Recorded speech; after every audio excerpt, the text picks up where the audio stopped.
हो भाई, हो भाई, मैडम मैडम रास्ताରେ କଣ ଝାଡା ବସିଛ? हाँ कौन कहले ରାସ୍ତାରେ କଣ ଝାଡା ବସିଛ? କଣ ଏଇ ରାସ୍ତାରେ କଣ ଝାଡା ବସିଛ ନା? ନାଇଁ ମ୍ୟାଡ଼ାମ ଘରେ ଶୌଚାଳୟ ନାହିଁ ତମର କି?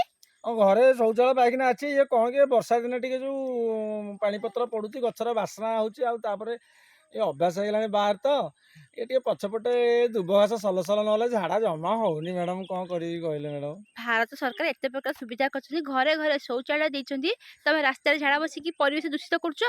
ମୁଁ ଜାଣିଛି ଯେ ଭାରତ ସରକାର ସବୁ ଶୌଚାଳୟ ଘରେ ଘରେ ଦେଇଛନ୍ତି, ହେଲେ ଜମା ତ ହଉନି। ଦୁବ ଘାସ ନ ବାଜିଲେ କ'ଣ କରିବି ଯେ?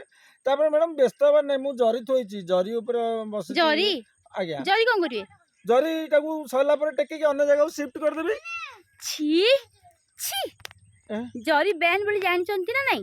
ମୁଁ ଜରି ବ୍ୟାନ୍ ଜାଣିଛି, ଏ ଜରି ମେଲ୍ଟ ହଉନି ବୋଲି ସରକାର କହୁଛନ୍ତି ତ। ମୁଁ ଆମର ଯୋଉ ଆଜିକାଲି ଝାଡ଼ା ନାଇକି ଯୋଉ ଏସିଡି ଫର୍ଫରିନ୍ ଝାଡ଼ା, ଇଏ ହାଡ଼ ଗୋଡ଼ର କଣା କରିଦେବ। ଜରି କି କଥା କହୁଛନ୍ତି ନା ମ୍ୟାଡ଼ାମ? ଜରି ଆଉ 2-4 ଦିନ ପରେ ମିଳିଯାଇଥିବ ଆଜ୍ଞା।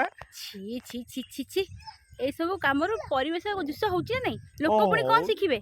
ପିଲାମାନେ କଣ ଶିଖିବେ? ବୁଝୁଛି ମ୍ୟାଡ଼ାମ। ହଉ ମ୍ୟାଡ଼ାମ, ଭୁଲ ହେଇଗଲା। ଆପଣ ଯାଆନ୍ତୁ ଆପଣ ଯାଆନ୍ତୁ। ଯାଆନ୍ତୁ ଘରକୁ ଯାଆନ୍ତୁ, ଘରେ ଯାଇକି ଝାଡା ବସନ୍ତୁ, ଶୌଚାଳୟ ୟୁଜ କରନ୍ତୁ। ହଉ ମ୍ୟାଡ଼ାମ, ଆଉ କେବେ ମୁଁ କରିବିନି। ଆଉ ଯଦି କିଏ ବସିଥିବ ତାକୁ ବାଡେଇବି। ହଉ ଯାଆନ୍ତୁ, ଲୋକ ସବୁ ମ୍ୟାଡ଼ାମ ଯାଆନ୍ତୁ। ବେକାର ଲୋକରା ବେକାର କାମ ସବୁ କରୁଛନ୍ତି।